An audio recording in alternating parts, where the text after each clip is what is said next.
I will tell you in a very brief way, and I will focus only on the things that we do with schools. We work with schools in a wide variety of ways.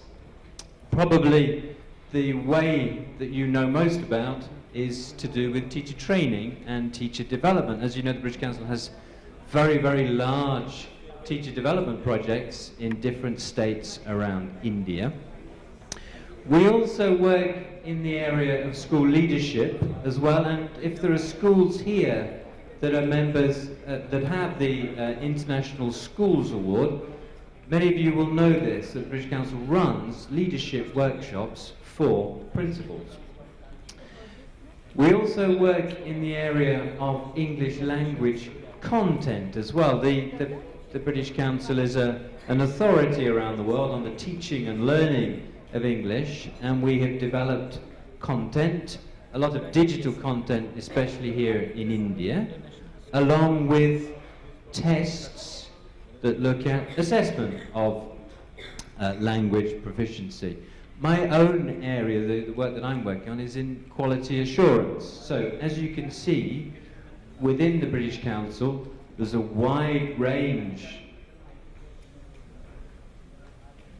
There's a wide range of things that we do with schools, and if you're interested in finding out more, then please do visit our offices around India, or come and visit our website.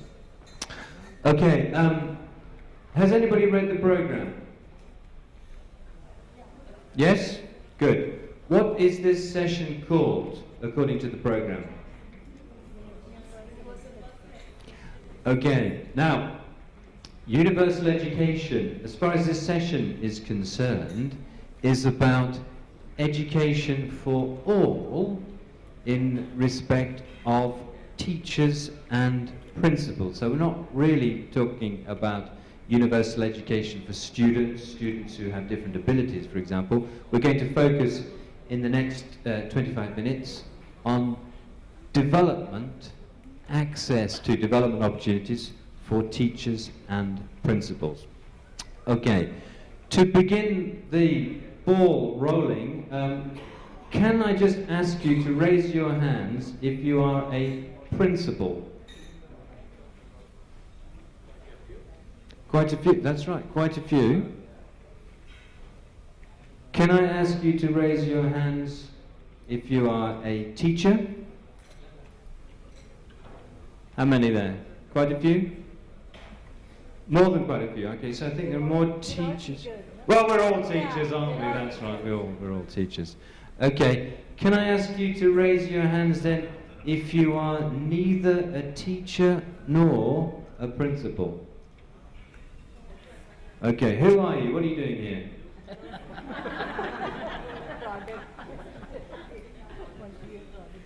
Okay, so if you are a principal, I've got a question for you that I would like you to think about. All right? If you are a principal, I've got a question for you that I would like you to think about.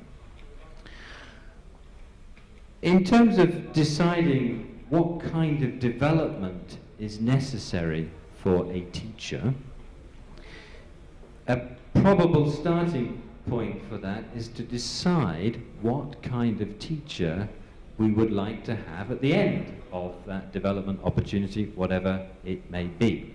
So the question for the principals in the room is, what characteristics, what attributes, what qualities, what skills, what knowledge bases do you think ideally teachers should have? You can think about teachers in general, you can think about teachers in your own school, all right? That's your question. Yeah? What kind of teacher do you want?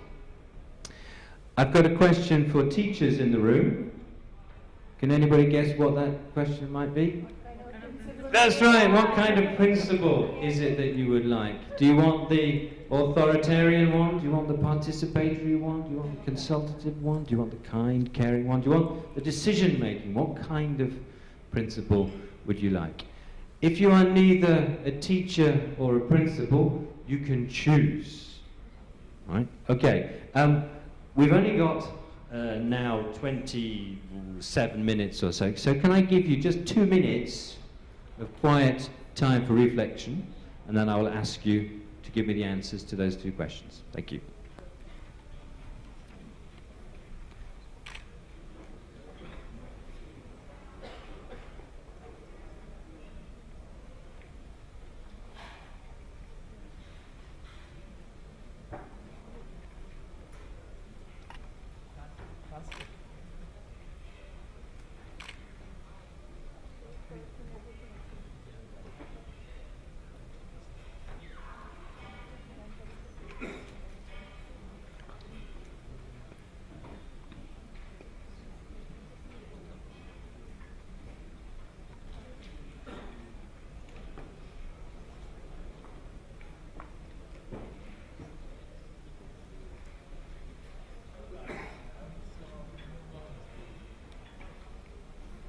I can hear some of you thinking.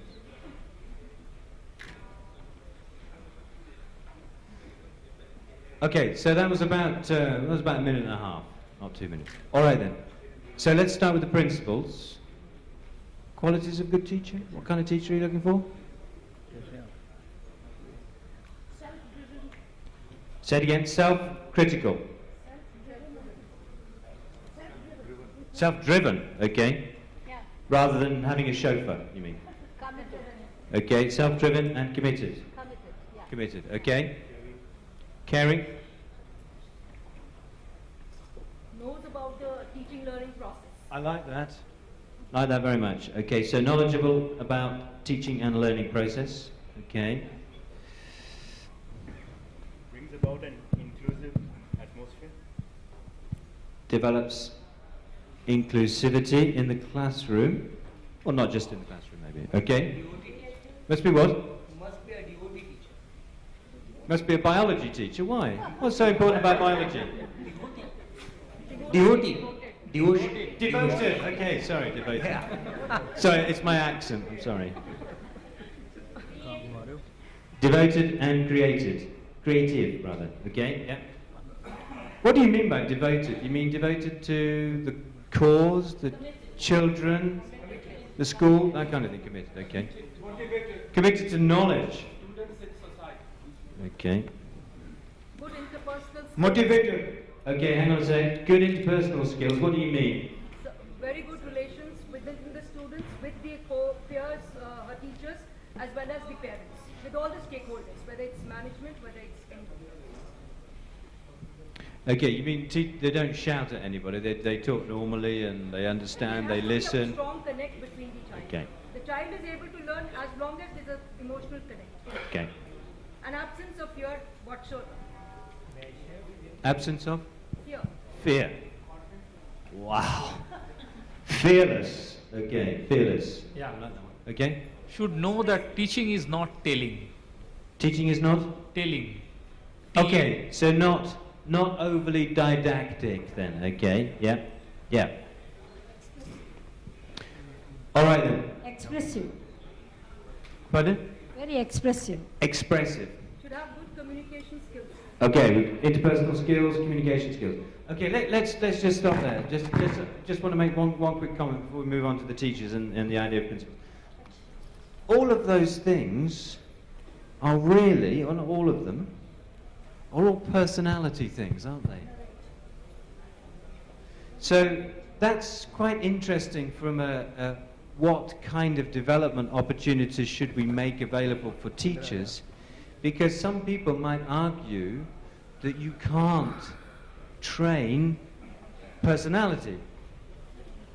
If you'd said, for example, well, a good teacher is somebody that has very sound methodological skills, if they're a biology teacher, to come back to your biology teacher, that they have good knowledge of biology, then you can train those things, can't you? It's easy to imagine training those things. But none of the things that you mentioned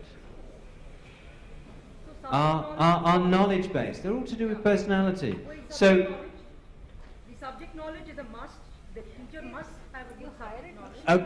all right then, okay then. So the minute you hire your biology teacher, they are already an expert for all time in biology. No, it's No, not needed. no. When a teacher comes for a demonstrative lesson, we conduct a written test, and you'll be shocked to know people who get MSc 70%, 76%, they are unable even to get 10 out of 30. You don't take. This is the very poor status of teachers in the teaching scenario. I'm shocked. I really no. Okay, all right then. Okay, one last comment, and then we'll just from the lady in green. What I feel very strongly, a principal has to have good leadership qualities, should be a good team leader, should be a good decision maker, so that with a balanced approach can take the team forward. So that is, to my mind, that is very important for a principal, because otherwise how will you lead the team, how will you direct them, how will you give them the instructions? So it is very important. A principal has to be assertive at times and authoritative at times. And if the principal is dependent on the management. Yeah, but then to lead the team effectively, I think we have to be assertive at times. And that is what is assertive learning. Okay then. Fantastic, fantastic lead in there. I now no longer need to say, okay, so what qualities are there for a principal then? We've got quite a few there. Just shout them out. What do you think? Yes, the lady in the very nice sari. Beautiful sari you've got. I wish I had one. One thing which is very important is the teacher has to be a lifelong learner, and so does the principal. So that's something very important. Ready to be a lifelong learner. Okay, lifelong learning, absolutely. Cultivate minds with through professional development programs. Okay. Motivator. Concrete, practical, professional development programs for the staff. Okay. Open to change. Open to change. Hang on, a good human being. I wish you'd been to the school that I went to. A good human being. We haven't got enough time to talk about what that could possibly mean, but yes, I think we have an idea. Democratic as compared, as opposed to autocratic. Okay, democratic. So more democratic than autocratic, but still they need to make decisions, that kind of thing. Okay. Then they are taken advantage of. Aha, so not too weak then. Yeah. Okay. Fine then. Yes, we'll put over there. I feel that he should be a person who could develop leaders around himself. Okay, developing others. All right. So we've heard the list then of what in terms of a teacher we're kind of looking for, and what in terms of a principal we're looking for. And as we said, then the teachers, they seem to be mostly personality-related qualities. What about for the principal? You think it's the same? Hello? It's gone very quiet. I think the principal should be able to build a second level of leadership and a leadership at every level. Fine. But that list, though, do you think then that, you know, this is it's a bit of a cliched question, this difference between management and leadership. Do you think then some of the things that you mentioned, team working, authoritative, lifelong learning, a good motivator, do you think those things can be taught, they can be trained, they can be developed? Or do you think that they are something that is intrinsic to the person, and you either have them or you don't have them? Can be developed. It can be developed. Let's just ask that final question before I go to our panelists who would like to say something. When you say, can they be developed? They can be developed. Do you think they can be developed by doing something in particular? For example, spending 3 days locked in a room listening to somebody talking about how to be a good leader? Or do you think it's only the kind of thing that comes from experience? Or do you think it's a bit of both? Okay then. So the conclusion then that I'm kind of drawing from this very brief discussion about what kind of teacher, what kind of principal is required, what kind of qualities and characteristics do they need to have, how do you get those characteristics and qualities? What I seem to be hearing is that by doing your job.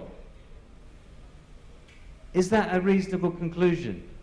Because there's an awful lot of people who are involved in the business of training head teachers, training principals, and training teachers. So they would be very disappointed, and myself included, I'm involved in that process as well. So we would be quite disappointed, I think, to hear that in terms of adding value to those qualities and skills, the knowledge base, then it's kind of left to chance. It's the kind of thing that you pick up through experience, and that the training, or is that what you're saying? Do you know what I mean? Is it possible to perhaps speed up the process or help the process develop by focusing on these things through development opportunities, through training? There's a man who's got a question over there, or a point to make. No question. That you need to have a bit of both. The experience will teach you a lot, but theory will also give you lots of insights. And so you have to combine both. You take your experience, go to theory, reflect on what you've been doing. Your theory gives you new ideas. You go back to experience. You implement those ideas. After some time, you go back to theory. So formation is required. Okay, I think that's a really, really insightful, very sensible comment. Thank you. So, it's very important that you make an assessment of which teacher is good at what.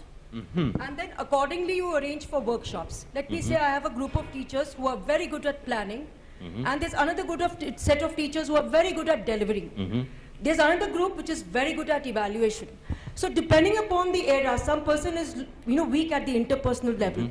You can't train everybody at the same level. You need to find out which area is that person requiring training. So like in our school, we have 9 teaching standards. We have assessment based on those parameters.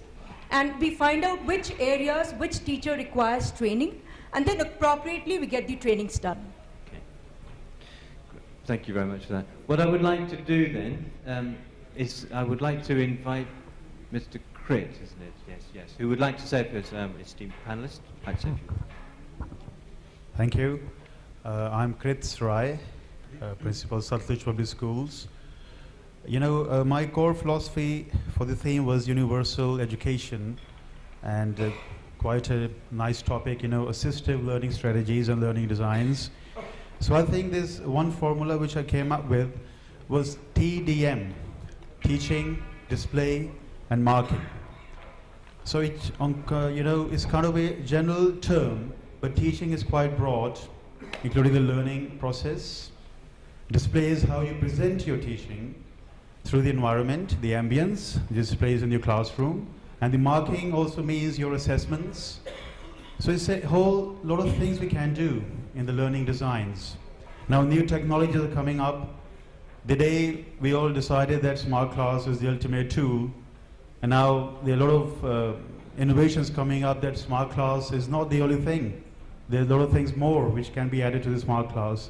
The other day, I was just in the exhibition, the CCTV cameras, for example. Now they say you have CCTV cameras in the school, that's fine. But beyond that, you can do more with that.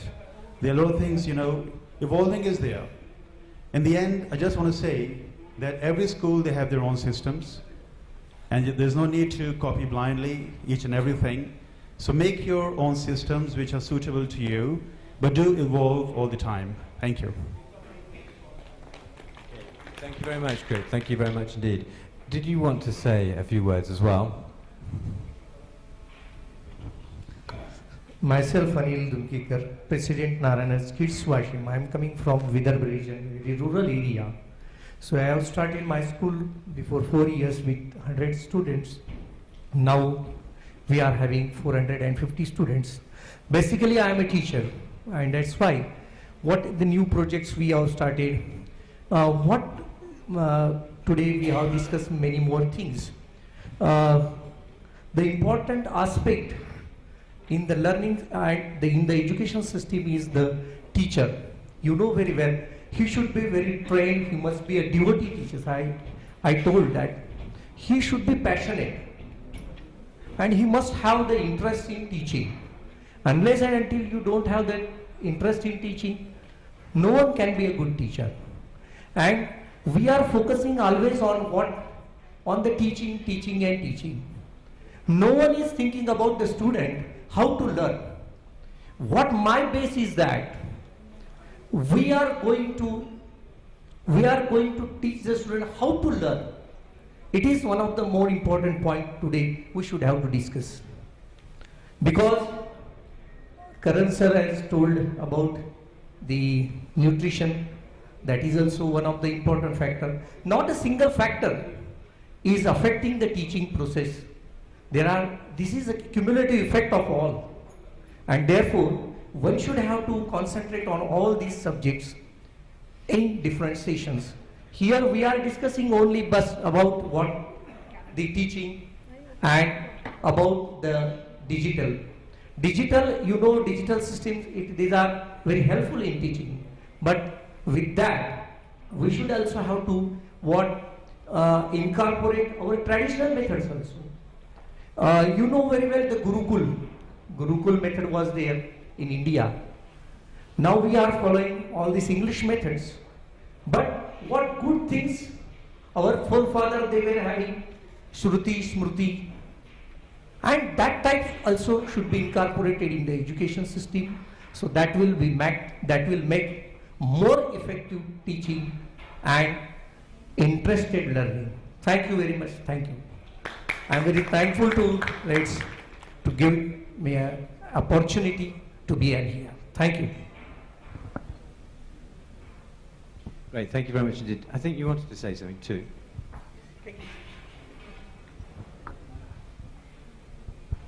Good evening, Chairperson, all respected principals, teachers, promoters, and all the dignitaries present here today.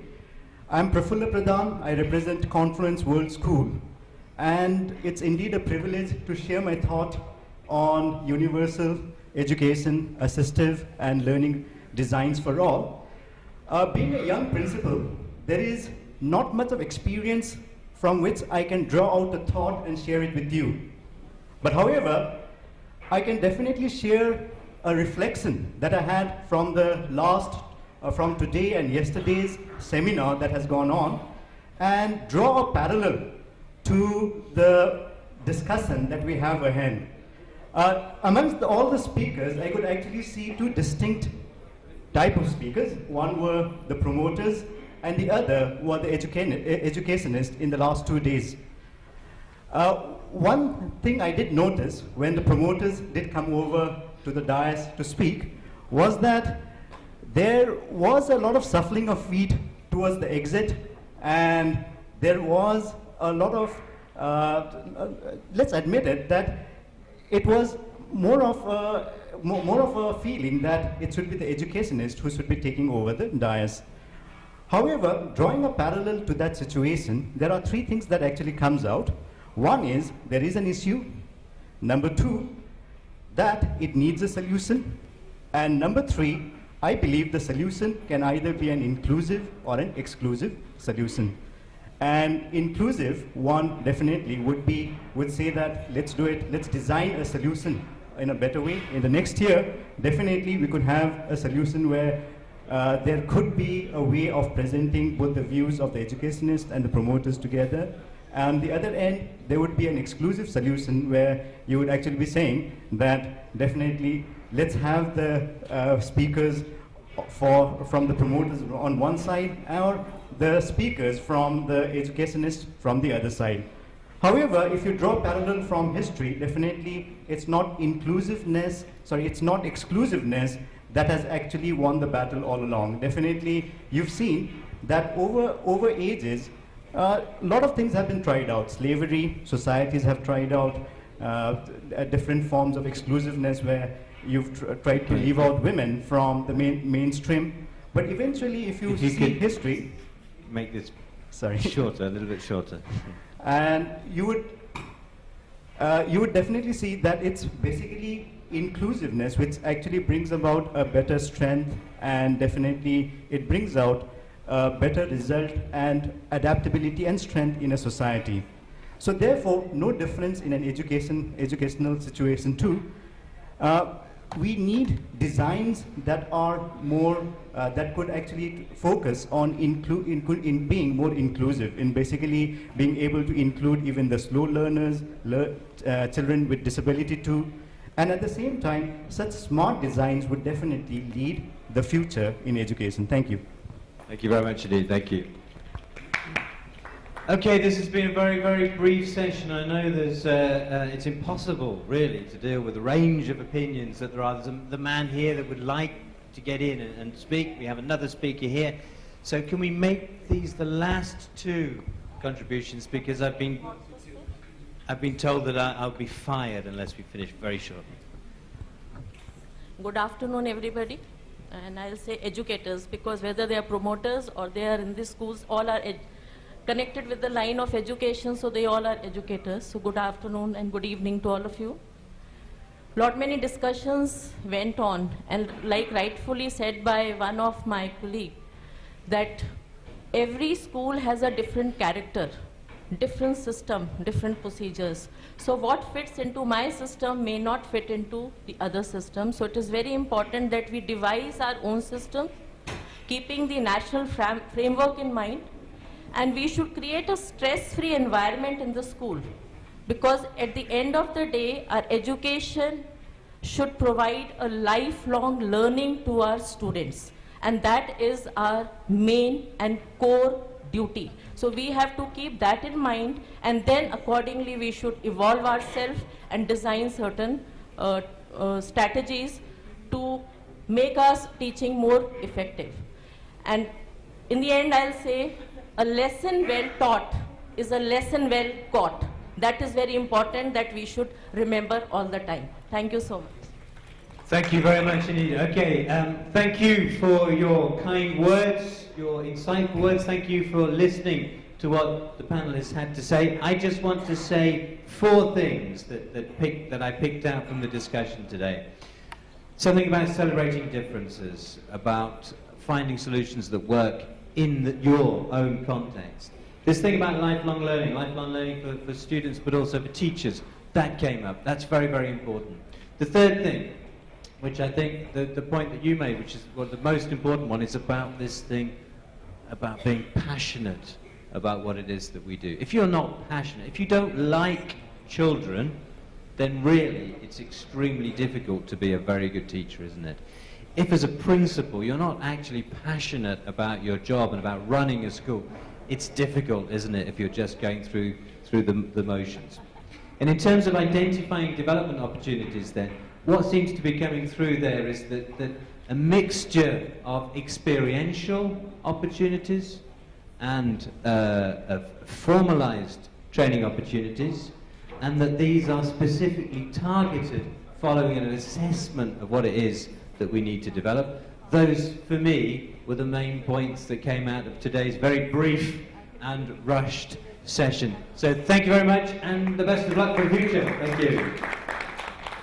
Thank you, John, for that insight session, and very rushed. I know you've been rushed a lot today, but we had some other sessions also, and some important things, that is award function, to come up.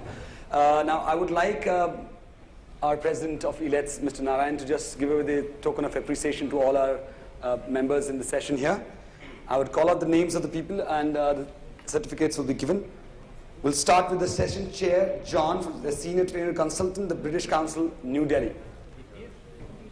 Let's have a big round of applause, everybody, for John here. Thank you, John, for that session.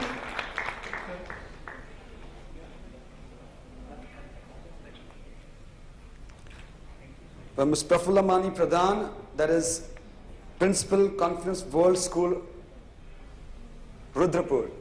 Let's have a round of applause for Prafulla.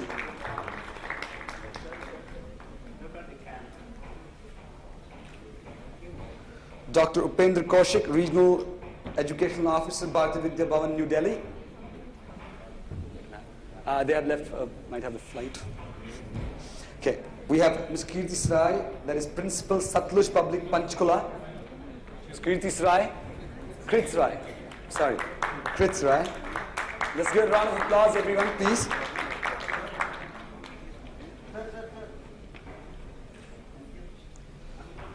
We have another name called as Nirmala Krishnan, Principal, Mahindra World School, Chennai. Then we had Jyoti Gupta, Principal, Delhi Public School, Ghaziabad.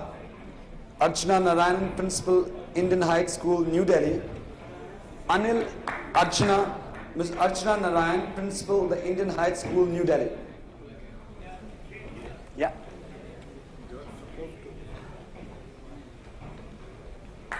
Let's give him a big round of applause, everyone. We have Mr. Anil Anantrao Dumkerkar, that is President, Narayan Kids Primary English School.